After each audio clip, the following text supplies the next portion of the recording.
some of you have to know that you can't wait until you have all the different pieces in place. I'll speak to myself on that one. And before you go ahead and launch out and put that RFP out to go ahead and make that move. So let's talk about that. Organizing, prioritizing your tasks to help to strengthen your mind. I'm going to stop there, Bishop.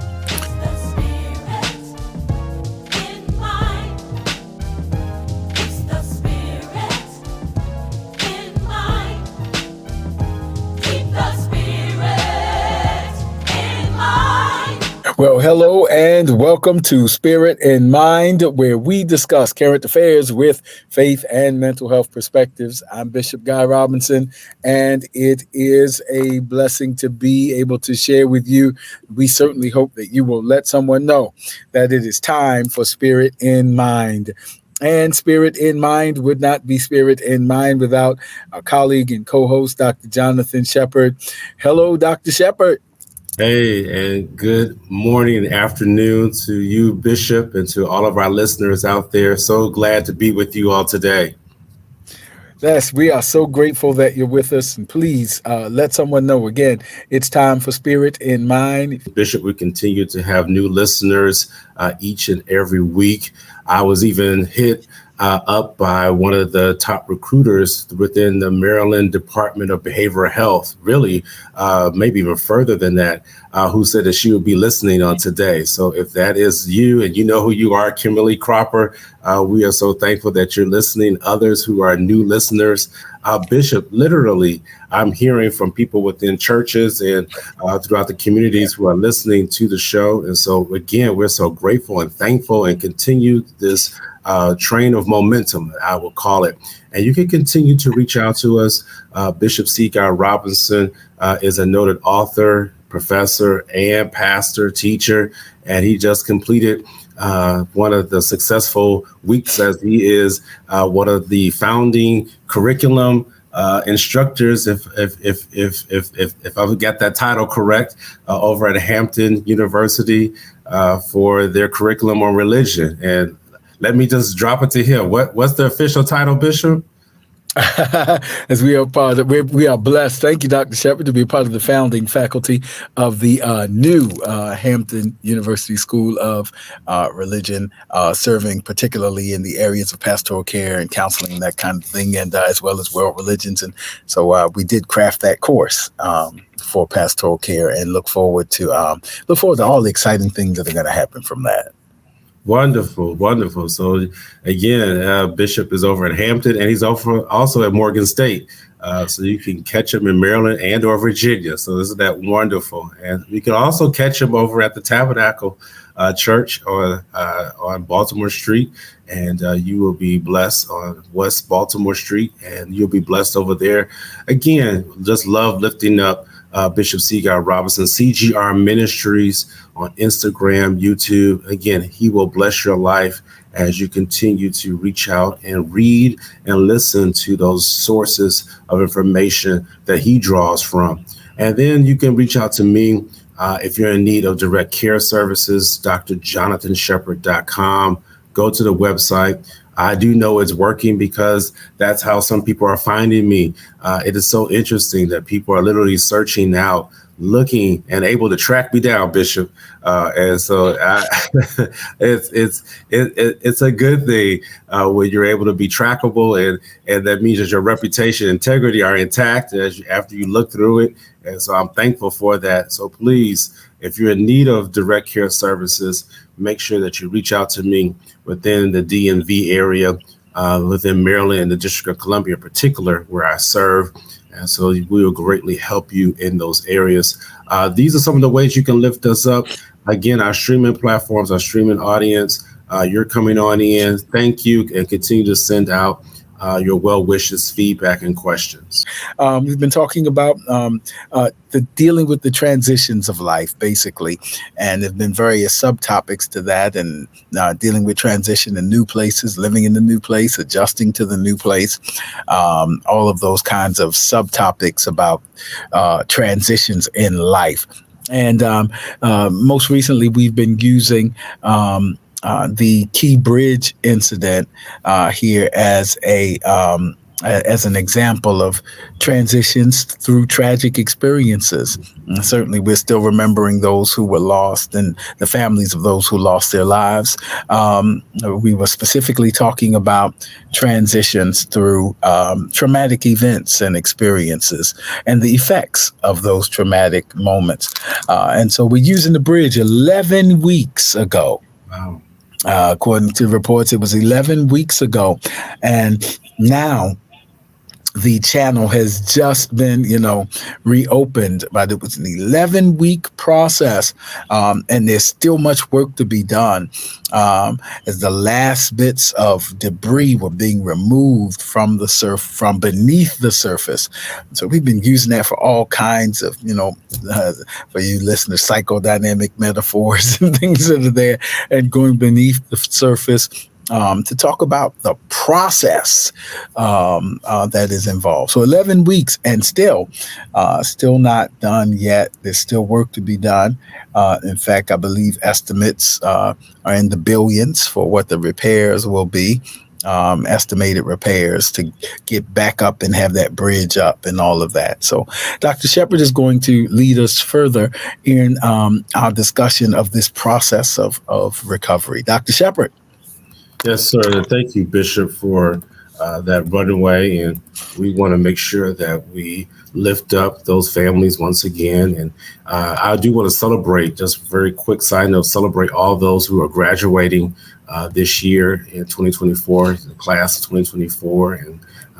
And even as I have attended 3 separate graduations this year, everyone has asked me about how am I doing? How are the people in Baltimore doing, Bishop? Because this did make national news, and it did affect more than just Baltimore, as we have seen. Commerce and even cruise ships had to make different destinations. They had to, instead of coming into Baltimore, they had to go into Virginia.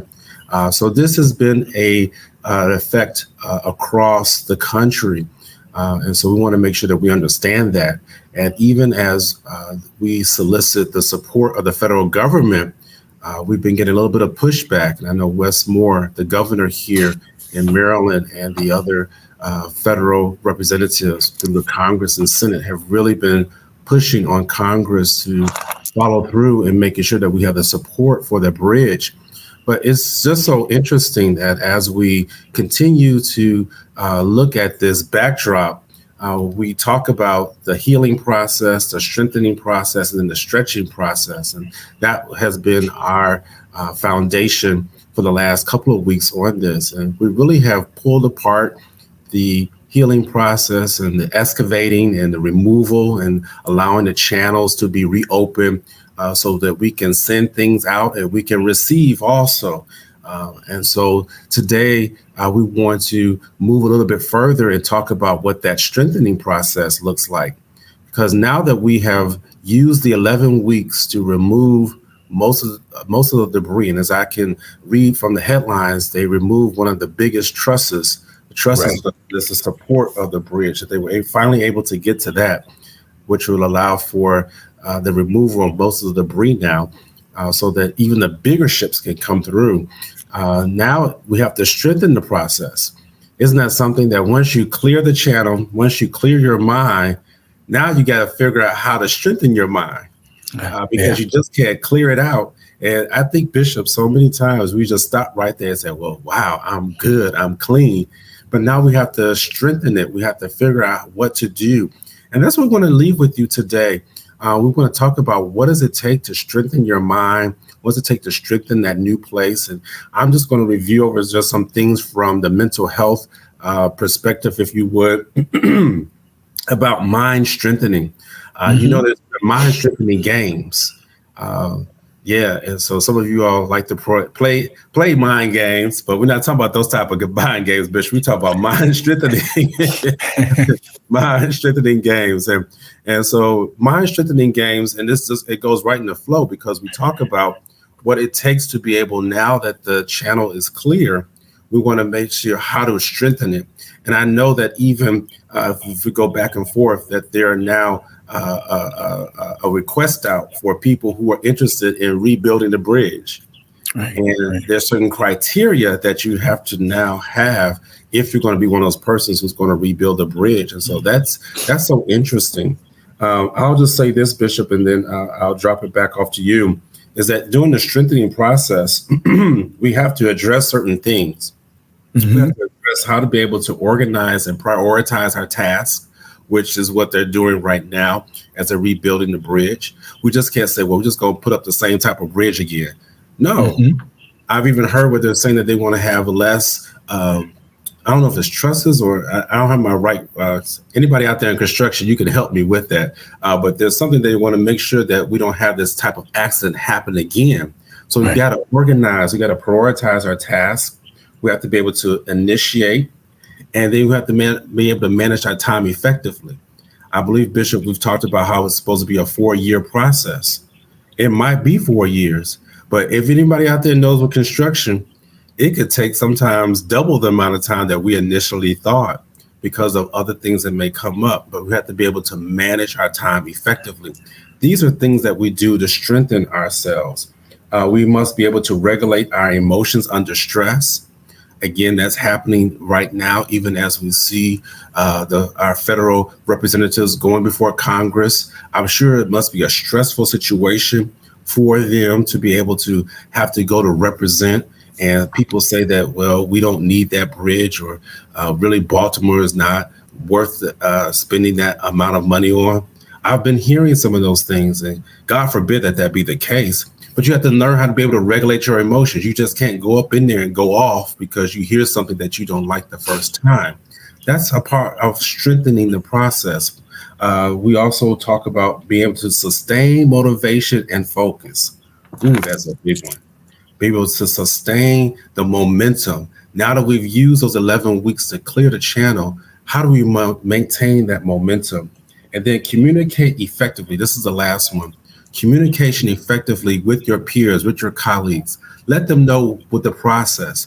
That's something that is so interesting, Bishop, as I've worked with people, is that when we're going through and we've made the change, we made the decision that we're going to do better, begin to clear out the channels, we have to continue to communicate as to what our new needs are, be able to communicate what is those things that will best serve us. So these are just some of the things that we will address. I'm just giving a brief overview. We may go back through each of those and digest them a little bit more, but just want to give a brief overview that these are some of the things that we move to help to strengthen your mind in this process.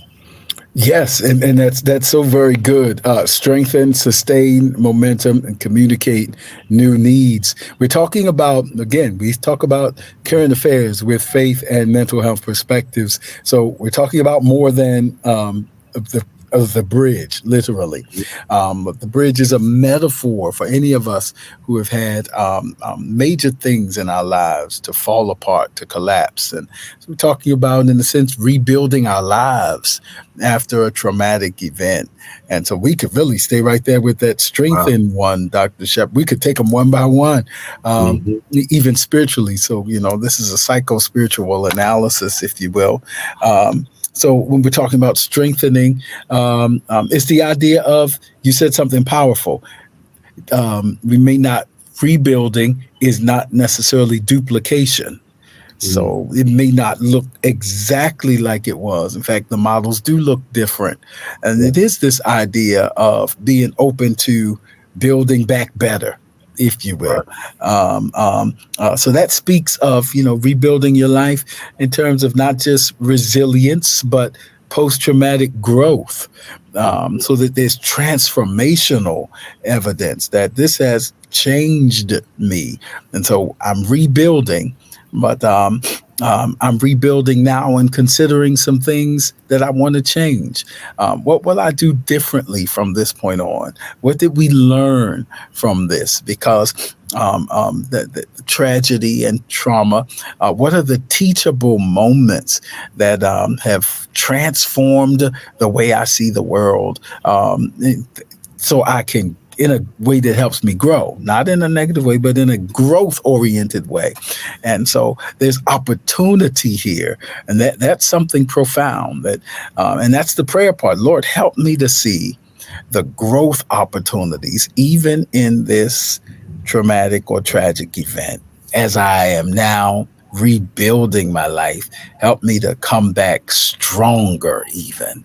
And so that strengthen one is so very important, Dr. Shepard. I don't know if you want to add there or move to the next one. But Yeah. No, I think you also said something that I put it also for those who are watching through our streaming platform, transformational evidence. yeah, Wow. yeah. We need to watch out for transformational evidence. Man, Bishop, that speaks. Wow. Because I think so many people look for evidence. And again, we're scientists. We are, in your own right, you're a scientist. And in my own right, I'm a scientist. And if we're going to prove a point, we look for arguments. We look for evidence. And, I had the privilege of being over the University of Maryland to present at a conference that they had. And I talked about, Bishop, the difference between transformation and being trendy. I know I took some of that from you that we talked about 4 years ago, believe it or not. Yeah. Transformational versus trendy. But when you look at it, we look at the transformational evidence of what took place there at that key bridge. And I want you to look at your own life, because I hate to say it, Bishop. I think many people believe that they have transformed, but it's only been for a trend. They go with the new flow. They go with this. This is what is happening right now. This is, I'm supposed to be thinking like this right now. I'm supposed to be handling my situations like this. But there's no transformational evidence. And when you look at the word transformation, it literally means a new configuration. It represents a new design. Ooh, wow. I hear that, Bishop, what you were saying, because the key bridge, and I've even heard, Bishop, where some people don't want the bridge to go back there. Wow. I've even heard some commentary where people have said, we don't need that bridge. I don't agree with that particular perspective, but they're saying that maybe we should put it somewhere else. Maybe it should stretch over a different part of the Pataskal River. Who knows? But there will be definitely transformational evidence. And let me just say this. There's also a new word, Bishop, that I've learned even over this past week, and you may want to comment on it, and that is metacognition. Metacognition. And it's one of those words that really ties into what we're talking about right now regarding transformational evidence. The word metacognition means to have awareness or analysis of one's own learning or thinking processes. Yeah. And I'm going to put that in the chat. As we are now healing, you have to know that when you heal, that your thought processes will change. I know that to be the case, because even within the brain, once your brain has healed from a particular injury, it will create new pathways so that it will avoid that area. Now that it's been healed, it will avoid, as new synapses will now be constructed, so that now you can move forward. And sometimes, Bishop, as you said, it's even better. And when you have those new synapses, it even moves quicker, because now you learn that lesson. So you don't have to repeat what you have learned or what happened before in the past. So I mentioned metacognition. I'm going to drop it off to you, Bishop, because in this season of transformational evidence and looking at it, we want to make sure that we are taking the time. This is one thing that I see so often. People don't take the time to really become aware of what's necessary to strengthen yourself once you cleared out the channel, once you cleared out the trauma, once you dealt with it. What are those things that you need? And we'll go through some of those again through future shows. What is it that it takes for you now to move forward? What does it take for you now to make sure that your mind is strengthened? You got to be able to sit with that, be aware of that, take analysis of your own thinking, of your own learning processes, of what works for you. I'm going to stop right there, Bishop. Oh, that's so important as we are. Thank you, Dr. Shepard, for bringing that up. And that's confirmation. We talked a little bit about metacognition in my cohort intensive I just finished. That came up. Absolutely. So when we're talking about strengthening, particularly as a part of restorative and post-traumatic growth processes and experiences, metacognition, the ability to think about what we're thinking about, if Right. you will, be considerate of our self-talk. To know and think about it, but let me put it in spiritual terms. It's significant when Paul says to the church at Philippi, he says, when it's all said and done, finally, my brothers and sisters, whatsoever things are true, whatsoever things are honest, whatsoever things are just, whatsoever things are pure, if there be any virtue, any praise, he says, here's the key. Think on these things. Be able to think about what you're thinking about.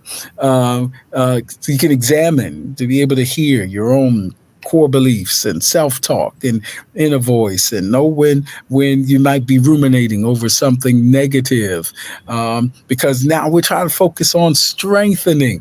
And you want to remember that. I'll tell you why that's so important.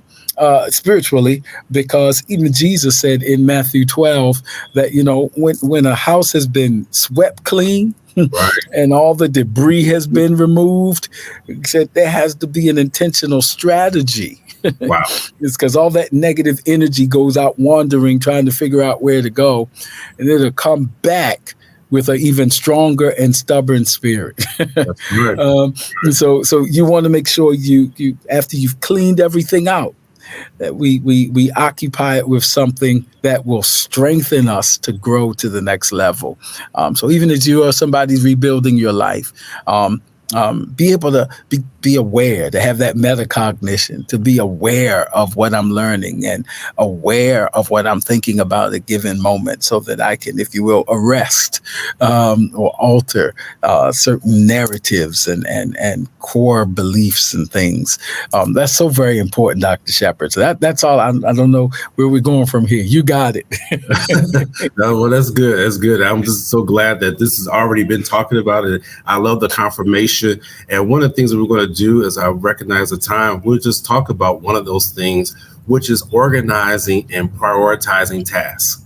I think this is the way in which we will end today, is talk about organizing and prioritizing tasks. And one of the things that happens when it comes time to do that, what we're looking at is executive function. All right. Mm-hmm. This is executive function. This is the executive function is a part of the brain that's there in our frontal lobe of the brain. I don't want to get too technical, but it's the front part of your head. If I just say it like that, it's the front part of your head, and we all have executive function. But it's that part that helps us in organizing tasks and prioritizing tasks. I noticed the Saturday, and so many times on a Saturday, we have various different lists and things that we prioritize. And we're so thankful that you prioritize spirit and mind today. But we want to make sure that you get those things done. But guess what happens? Procrastination is one of those enemies of organizing and prioritizing tasks. And that's where I'm going to just really end on. And Bishop, I'm sure, will have a spiritual word on how to be able to handle procrastination. But that's one of the things that we have to watch out for.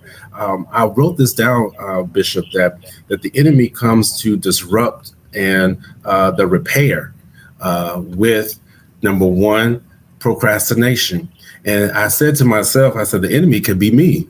It doesn't necessarily have to be the devil himself. It's just within our own selves, not recognizing that. It goes back to that metacognition, not recognizing our own traps, our own disruptive ways or negative ways of thinking or processes, is that we cause ourselves to not be able to prioritize, because a lot of times we just procrastinate. Man, I wish I could get a witness on that. We know that that's something that we want to do, but we have procrastination in initiating the task. Could you imagine what would happen if Governor Wes Moore decided to wait until Congress approved the funding? Oh, my Lord, we don't know when that bridge will be built. But he has to be a leader. He has to be a visionary to say, even if they don't fund it right now, I know at some point they're going to fund that bridge. So I've got to move forward. I got to get the RFP out so we can get the contractors, so we can get these bids going, so we can get this bridge built. Some of you have to know that you can't wait until you have all the different pieces in place. I'll speak to myself on that one. before you go ahead and launch out and put that RFP out to go ahead and make that move. So let's talk about that. Organizing, prioritizing your tasks to help to strengthen your mind. I'm going to stop there, Bishop. Oh man, I know we'll continue this because we're in our last minute, but we will continue this on Spirit and Mind, because that rebuilding with that the ability to prioritize tasks and to use executive functioning. We can really get into that even some more, and we will. But here's what the Spirit dropped into my mind right as you were talking. Whenever we're trying to rebuild our lives, the reason why it's important to prioritize our task and have those strategies and appreciate our rational mind to help even give balance to our emotional and the amygdala and all those other areas we can talk about, so that we can stay focused, is because whenever you are rebuilding after a traumatic moment, you can expect the Sanballats, Tobias, and Geshems to show up. In the book of Nehemiah, as they were rebuilding the wall after a tragedy, I know we've been talking about bridges, but let's shift real quick the metaphor. When they were rebuilding the temple in Jerusalem and Nehemiah was building the wall, they're the Sanballats and the Tobias and the people who engage in things to trigger negative reactions and get us caught in our emotions. One of the most profound things is that Nehemiah says, I'm up on this wall building. I can't come down and get distracted by these emotionally heightening and triggering situations and conversations. And then I'm going to stick to the plan. I'm going to stick to the rebuilding plan. You can expect, even as the bridge is being in this process, the Sanballats will show up. They are assigned to distract from the building with a lot of emotionally triggering statements and emotional heightening kind of things. But you got to have the spirit of Nehemiah as you are rebuilding the wall of your life to say, I'm up here and I'm about a good work. I'm focused. I got a plan and I got to rebuild and build back better. Listen, we're glad you were here with us today. Dr. Shepard, anything? No, just want to thank people to continue to watch and continue to look out for more new episodes. Absolutely. We look forward to seeing you. And if this has been a help to you, let someone know. I'm grateful too, Dr. Shepard. More and more people I've been running into them saying, we're listening. Thank you for listening. And by the grace of God, we look forward to seeing you next time right here on Spirit in Mind.